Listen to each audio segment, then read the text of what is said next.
สร้างเพิ่นว่ามื้ออื่นนี่ โอ้เพิ่นเดี๋ยวขึ้นในเช้าลีบ่ จังว่า เนาะ รสชาติได้ สั่งไว้ใช่มั้ยจ๊ะ เพิ่นนิบใส่หูเพิ่นเอาได้เพิ่นว่า อันนี้ได้ นิบหูเพิ่นเลย ซิดขึ้นเลย ข้าวเพิ่นก็ พวกผ่านมากอกยาเนี่ยนิ่มหูเนาะ คักๆนุ่มโอสบายดีอีกเทื่อที่สองสามเทื่อเลยวะ จับซิดขึ้นคือว่าบ่ดีบ่ทางโง่ เฮ็ดช่วยให้เพิ่น เขาหน้าใหญ่คุณ เป็นเนาะผู้นั้นบ่ หน้าใหญ่คุณ จำนิบใส่หูแล้วเดือน ใหญ่คุณ นี่เห็นแล้วนิ่มใจหูเลย อันนี้บ่ นี่โซได้นิ่มโซนิ่มโซ มันเป็นนิบเสาไอ้เนาะ แล้วนิ่มใจหู เออมันเป็นเสาเนาะมันเป็นเสา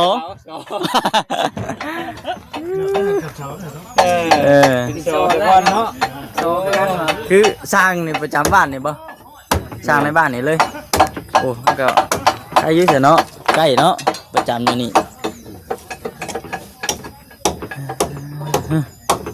คักแล้วน้องบุ้ยบาทมาเมื่อนั้นเนี่ยมาเมื่อนั้นตั้งเสาเลี้ยงไว้เมื่อนั้นคือว่าเลิกไว้เมื่อนั้นบ่กระต๊อบนะเรียบร้อยเลย จะตบอย่าไปป้าสร้าง แม่อันนี้กระต๊อบนี่พากันเฮ็ดน้ำกันแล้วก็หนูเนาะมื้อนั้นเนาะมาใส่ตอนแรงบ่หรือว่ามือใหม่มาล้มอุ้มไปครับนี่เนอะนี่สังกะสีเพิ่น บ่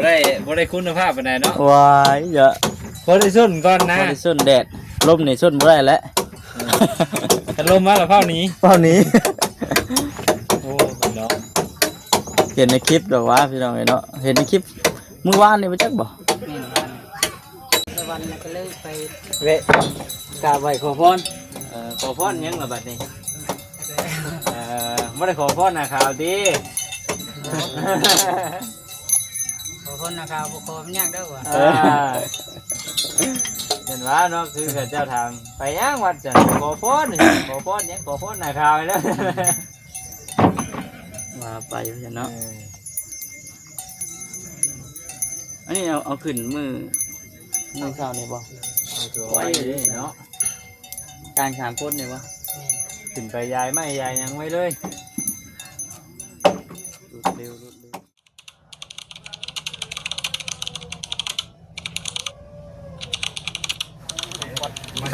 น้องเนาะหลังจากที่ว่าเราเดินทางมาเตชิโปนก็เลยแวะมาทางนี้ต่อว่าซั่นทักทายสบายดีเด้อพี่น้องเด้อน้องทักทายสบายดีสบายดีอ่ะสบายดีนะ ปลอ ไหนที่เห็นแจกของร้อยมาไว้เดี๋ยว หักลงไอ้พูดเลยล่ะ แม่กายไม่เลยบ่ แม่น สัตว์จวดมาเลย เป็นอยู่ได้เคยเห็นข้าวหลอกข้าวดีมันเฮือนลูกชานก็ได้ลงมาเบิ่งอัปเดตเบิ่งเราไปซีเบิ่งก้อนมาสันนะ เอามาเบิ่งเชิญน้องโอ้เนาะพร้อมเนาะ แล้วก็เห็นทั้งเจ้าลงทางน้ำหมดนะมายินดีทั้งสาวเที่ยง โอ้ดีคักอยู่ เออเจ้ามื้อนี้บ่ แม่นจ้ะคนแรกนั่นล่ะ ตัวนี้เขาเจ้าได้ของลิ้นไหมวะ โอ้ยอ้างก็นะ คือเห็นนั่นนี่ก็ มันน่ะคิวอู้อยู่เนาะ ว่าคิวยังรวมลงแต่รถนะ ตายมีคนอยากได้แล้วเนี่ยดิ มันเป็นนี่บ่เฮ้ยนี่ เอาใบต้องไงใบต้อง เท่าไรทุก ตั้งแต่ YouTube เกิด 2 ล้าน 7 2 ล้าน 8นี่แหละ ปอ เท่าไหร่ เกือบเข้า3เนาะ ปันเดียวกันอยู่เนาะเผยนะ แต่ YouTube เกิดยังไม่ได้เคยใส่ไม้น้ำเพิ่น ยังบ่เคยยังบ่เคยสัมผัสด้วยแหล้วนะ กาบมันมีกาบเลยมันคนละรุ่นมา อันเดียวกันดิไอ้กันนะ เดี๋ยวบ่ได้ อ๋อมีเสือป่ะทุก อ่ะพี่น้องเนาะเดี๋ยวสิไปเลาะเบิ่งบ้านนุ่มโออ๋อเถอะฮะเพื่อนนุ่มโอพี่ชายน้องแต่อะไรนี่นะ พี่ชายน้องเต อ๋อเถอะมาบัดนี้เพิ่นสิอันปูแป้นเนี่ยได้เบิ่งนี่เนาะเพราะเพิ่นมุงไว้เนาะกันแดด กันเนี่ย โอ้กำลังพาเสาโตอสบายดี สบายดี สบายดีป้าเถอะใกล้สิเมื่อแล้วบ่ดีว่ายัง แม่น อ้าว ได้หน่อยก็สิกลับแล้วค่อยนะ กลับไปเทะ ด้วยสบายดีเด้อสบายดีทางเบาเบียดเนาะ แม่น เบาเบียดพี่น้องเอ้ยหาเชียนหน้าเห็นตาเพิ่นหายโดนไปทางใดชั่วมือนี่ ใส่นะ โอ้ บุกลงไปน้ำหน้าไปก็ได้ ให้น้ำหน้าแล้วหอดยามมัน นะ เด้ ได้ฉันจะได้เฮ็ดหน้าวานบ่ดูว่า อ่านนะวาน โอ้ ครบสูตรแล้วเนาะกันสิเว้าเนาะ นี่ ว่านหยอดดำก็มี ดำเห็นเลย เอาความสุดเลยเนาะเอาเบิดอลี เอาเบิดทุกแบบทุกแนว อย่างเลย อืม เอาไปกันจังหน่อยก็สิได้หยุดคือกันเฮ็ด บ่ ตรงตะกร้าอีกก่อน คือกันแล้วไปก็ได้ ยั เนาะ งยัง บ่พอบอกกล้าจังนะคือ พอ ว่า มัน ได้ ถึ ให้ งว่า ได้ มันห่างหั่นน่ะก็ได้ตกเพิ่มอีก เห็ดหน้าลายเนาะ หลายเติบอยู่ อืม มีแต่เสางามพุ่นจะเบิ่งแหน่พุ่น เดือบ กำลัง เนาะ ทางเจ้ามืออื่นห่วยจังเหมือนสำหรับอยู่เทั้งมันจะมือ แล้ เนาะ วมาทันอยู่บ่สร้างเพิ่นว่ามื้ออื่นนี่ โอ้เพิ่นเดี๋ยวขึ้นในเช้ารีบ่ จังว่า อยู่เนาะ ตรวจจ้าได้ สั่งไว้ใช่ไหมจ๊ะ เพิ่นนิบใส่หูเพิ่นเอาได้เพิ่นเนาะ อันนี้ได้ นิ่มหูกันเลย ซิดขึ้นเลย กาเพิ่นก็ พวกผ่านประกบยาแค่นิ่มหูเนาะ คักๆนุ่มโอสบายดีอีกเทื่อที่สอง เสือแล้ว สามเทื่อเลยวะ จับซิดขึ้นคือว่าบ่ดีบ่ทางโง่ เฮ็ดซอยเพิ่น เขาหน้าใหญ่คุณ เป็นเนาะผู้นั้นบ่จำนิบใส่หูแล้วเดือน ใหญ่คุณ นี่เห็นแล้วนิบใจหูเลย อันนี้บ่ นี่ โซได้นิดโซ นิบซอย มันเป็นนิบเสาไอ้เนาะ แล้วนิบใจหู เออมันเป็นเสาเนาะมันเป็นเสาเออ โซไปก่อนเนาะ โซกันมา คือสร้างนี่ประจำบ้านนี่บ่สร้างในบ้านนี่เลย โอ้ก็อายุเสียเนาะใกล้เนาะประจำอยู่นี่คักๆแล้วนะโว้ยบาทมาเมื่อนั้นแม่มาเมื่อนั้นตั้งเสาเลี้ยงไว้เมื่อนั้นคือว่าเลิกไว้เมื่อนั้นบ่กระต๊อบนะเรียบร้อยเลย จะตอบอยากไปป้าสร้างบ่ แม่อันนี้นี่กระต๊อบนี่พากันเฮ็ดน้ำกันแล้วก็หนูเนาะมื้อนั้นเนาะมาใส่ตอนแรงบ่หรือว่ามือใหม่มาล้มอุ้มไปครับ นั่นก็สีลุ้น นี่เนอะนี่สังกะสีเพิ่น บ่ได้คุณภาพปานใดเนาะ วายอย่า พอได้ส้นก่อนนะ บ่ได้ส้นแดดลมนี่ส้นบ่ได้แล้ว ถ้าลมมาแล้วเผาหนี้ เป้านี้ โอ้เนาะ เห็นในคลิปดอกว่าพี่น้องเอ้ยเนาะเห็นในคลิปมื้อวานนี่บ่จักบ่อ้าวฝนตกบ่ซะ โบมีลมแล้ว มันลม ลมเลยต้องสีแรงเด้ ช่วงแรงบ่ นี่ มีมาซื้อนั่นมาจัก วันนี้ เอ้าบาดนี้เชื่อไผบาดนี้ ก่อนแดดที่ตายไปทอดอยู่นะ เย็นว่าช่วงแรงเนี่ยช่าง บ่สูงแรงกับบุมี โอ้ย เชื่อแรงก็บ่มี ไฟมุดมือวานนี่แก อ๋อตัวจะกบไม้เลยเวลาเราว่า อันนี้ต้องโอ้ยต้องอธิบายด่วน จะ ไป ต้องอธิบายได้บาดนี้ แรงกันเด็กพอเพียงก็บอกว่านั่งขากัน เออ เรานี่ใช้วานนี่เอาใหม่ลงบ่ เอาแล้วว่ะ เอาไม้ลงเร็วกันย่างมาพี่เด้พอดีมันหลุดเลย เอ เอ อ อนี่นี่ชื่อเป็นความรักของเรา เป็นอะไร กินเป็น ยอบ่ ครับ ทุกเฮ็ดในบัตรคือหามุนไปมุนมา เตาป่ะก็มีแผนว่าจะเอาขึ้นมืออื่นบ่สั่ง แต่ว่าเขาทันกับมือ เออ สาวนะงามคักลี ผัก เนาะ เนาะ คักเด้นี่ เกี่ยงไอ้ซอยอยู่เนาะบ่เวียน มันดิ้งเหี้ยกับบ่บาด โอ้โห มันมีเลือด ลองเบิ้งเบียร์มีเลือดรู้ บ่บาดจะมีเลือด บ่บ่ โง่ง่ายพังยากแค่เนาะ เนี่ยลายแพรอยู่ดอกเนาะสั่ง บ้านนี่ก็เป็นคนบ้านโคกก็อยู่บ้านโคกเมือง ไปเนาะ กำลังตีกันเลยบ่เกิน3 ปี ไปเนาะ ย้ายมาอยู่ดงเงียวคือเก่า อ่านนะเนาะ เนาะมันอยากแปลกๆเลยเนาะเป็นขึ้น ไปดูลายนั่นเป็นนั่นนั่น เป็นไปได้ต่างเลยเนาะ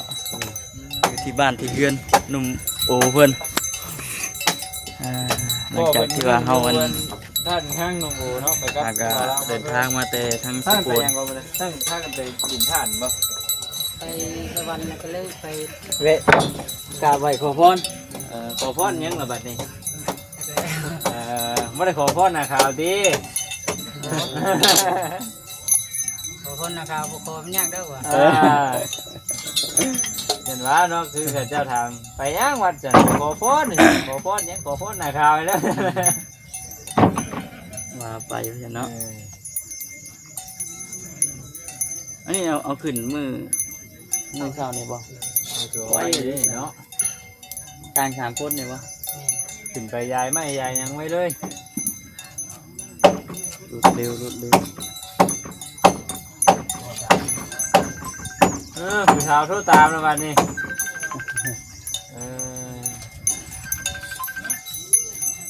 ดอกทาง3คนมีแต่ผู้เป็นงานมันเนาะแบ่งหน้าที่กันเลย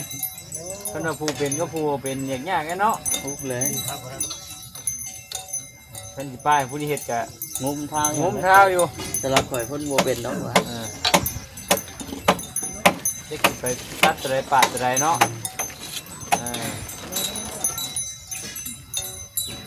ค่าชมค่าสร้างนี่เพิ่นจ้างเท่าไหร่จ้ะนี่ ยังบ่ฮู้เลย เฮ็ดก่อน เฮ็ดก่อนโอ้บ่ลุกก็สิจมแล้วกันบ่นั่น ว่า เฮ็ดก่อนเนาะ ผู้ใหญ่สิดีเพิ่นก็บ่ให้ลุกดอกว่า บ่นู่นก็สิว่ำเนาะ เงี้ยมันละ เอาวัดดวงเนาะเพิ่นก็ไม่ลุกไม่จมดอกเพิ่นนั่นให้แน่หลายก้อนอีก โอ้ยยังลื่นอันนั่นนี่เนาะ โอ้ คักพี่น้องใหม่เครื่องอุปกรณ์เฮือนแล้วก็มันจะใหม่เปรมเนาะโอ้ยน้องนะ บ่เฮ็ดมันไปเกี่ยงให้เขาตื่น ฮะ เดี๋ยวยังบ่ได้เห็นนี่ บ่ ขึ้นพุ่นไป ตกเกือบเข้า200เนาะ บ่ยินไปเนาะว่าเหมือนคือว่าเอารถรถสิโลบ่แกเข้ามามื้อน่ะ เฮือนหลังนี่นะ แม่นเฉพาะไม้คือเฮือนนี่ฝุ่นโป๊ด เอาเฉพาะมาจะเฮ็ดเฮือนหลังเดียวนี่ บ้านเฮา ไม่ใช่ ที่ ไม่ ว่า ใช่เกือบเข้า200ป่ายประมาณเนาะ แกไม้มาเฮ็ดคือคฤหาสน์พุ่นแหล้ว มันสิใช้เบิดอยู่บ่จ้ะใช้เบิดอยู่บ่แก่หลายปานน่ะ เบิดโอ้ยเป็ดมันก็ไหลเต็มกระตุกร้อย โอ้ยง่ายจบในตัวเฮือนเลยเนาะ เพื่อนใหม่ แบบเอาให้มันเน้นหนาด้วยนะ โอ้ลีเนาะ 200 พุ่นเลย ธรรมดาแล้ว อุปกรณ์ไม้นี่บ่บ่ได้ขาดได้ตัวแล้ว มีบุญเลยใดผู้ใดเฮือนผู้นั้นได้มันสิเข้าว่า เจ้าต้องให้นี่ เขาผู้มีก่อนนี่จ้ะ บ่ผู้บางคนบัดมีบัดเฮ็ดเอง พี่น้องเนาะ เอา ไปเอาก็มีแต่ว่าสิเลาะอ้อมแอมไปแถบนี่แหละพี่น้องเนาะได้มาแล้วจะบ่ตุ๊บที่ดินขี้โดนบ้านนมบูเนาะคัก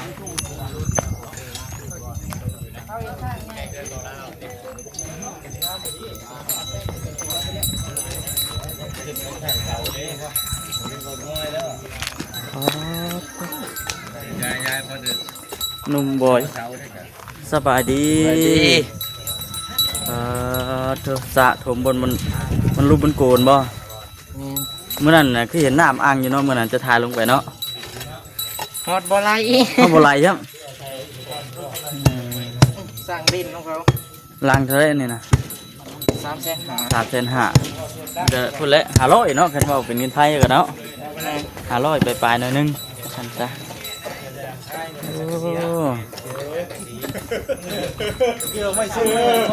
โอ้ยเนาะมันก็ได้เนาะมันต้องเรื่องแต่สังกะสีบ่เรื่องมันงบมีให้เอาไว้เพื่อให้คงแล้วกัน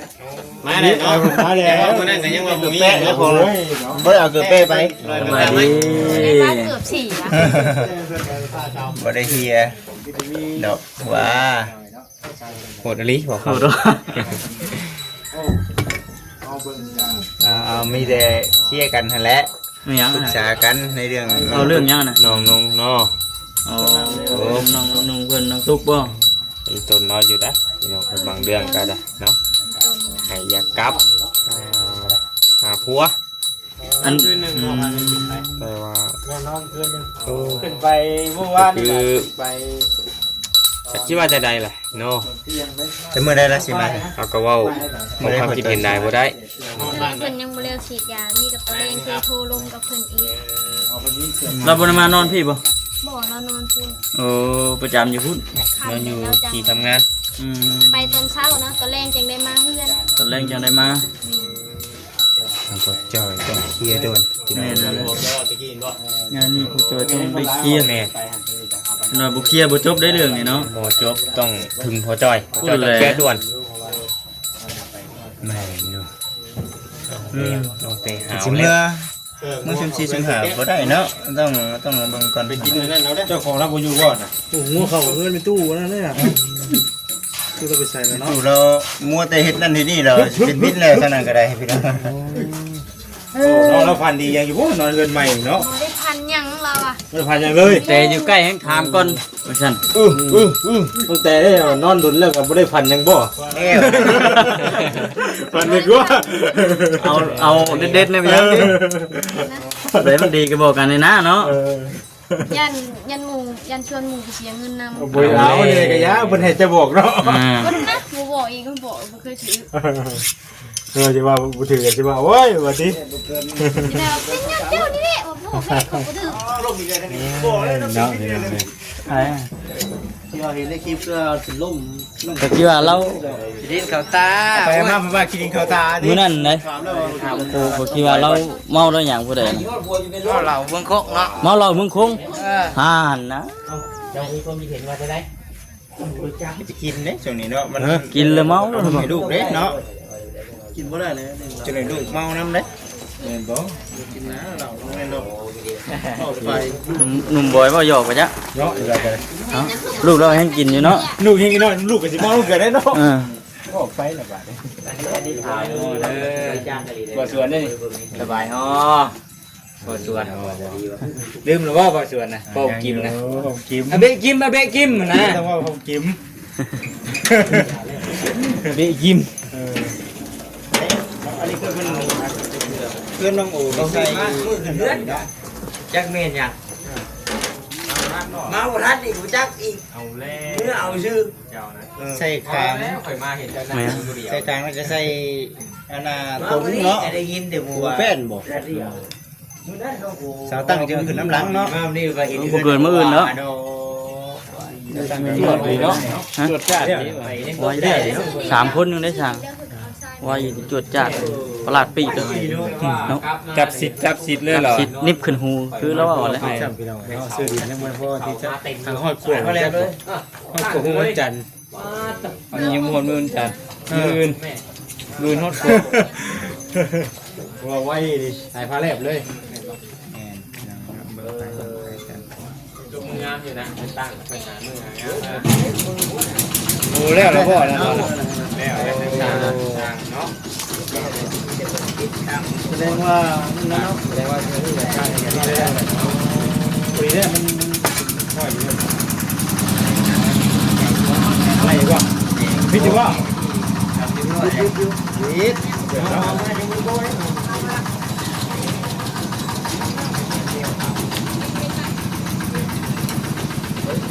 ไป เห็นงามอยู่ส่วนง่ายอยู่หรอกแบบนี้เนาะ เป็นใช่ งานนี่ยังมีถึงกันขายอยู่เนาะ เอาไว้ใส่เส้นนี่ละลายแบบเนาะ จะเกลือได้ป่ะ บ้าน เพื่ออะไร ฮะ เพื่ออะไร แล้วเกลืออีกไหม เดี๋ยวเดี๋ยวเกลืออีกมันยังตุ้ยป่ะ กินเกลือแล้วกินนี่กับน้องบอย คืออะไร เกลือแล้วโอ้หุบยุบใส่ จะเบิ่งก่อนนะเดี๋ยวไป ตัวพวกใหญ่ ก็ปีงเรายักษ์เลย ไม่ใหญ่ไว้เถอะบ่หลักบานต้องเตะก็นะ เจ้าเองคือ ฮะ มาเหาะโอ้ย เทปป่าโอ้เรียกเดือดแล้วบ่คุยดิตายยังง่ายว่ะตายยังว่ะ ปลาดุก โอ้ เดี๋ยวมันสิมากิน มันอิ่มแล้วก็บ่มาแล้วบัด เกลือเลย พอแล้วหูอยู่นี่เลยครับ จังน้อย จะหน่อยมันกลับมาไปตายับไปบริโภคว่ะที่พวกเขา บ่ได้ขอกูปลูกกูเจ๊กว่า เอาเลย เอิ้นเนาะ เรียกหอยอีกพี่น้องเอ้ย ตั้งแต่เอิ้นแม่เอิ้นเอากูเอิ้นคือไก่เลย นี่เบิดเซลมาแล้วฮะแต่โค ป่าเพิ่นพี่น้องเนาะ วันนี้ 300 กว่าตัวเอาพี่น้องพี่น้องคลิปนี้ก็สิจบคลิปก่อนมาฟังกันคลิปหน้าคลิปในเจอกันใหม่โอเคพี่น้องสบายดี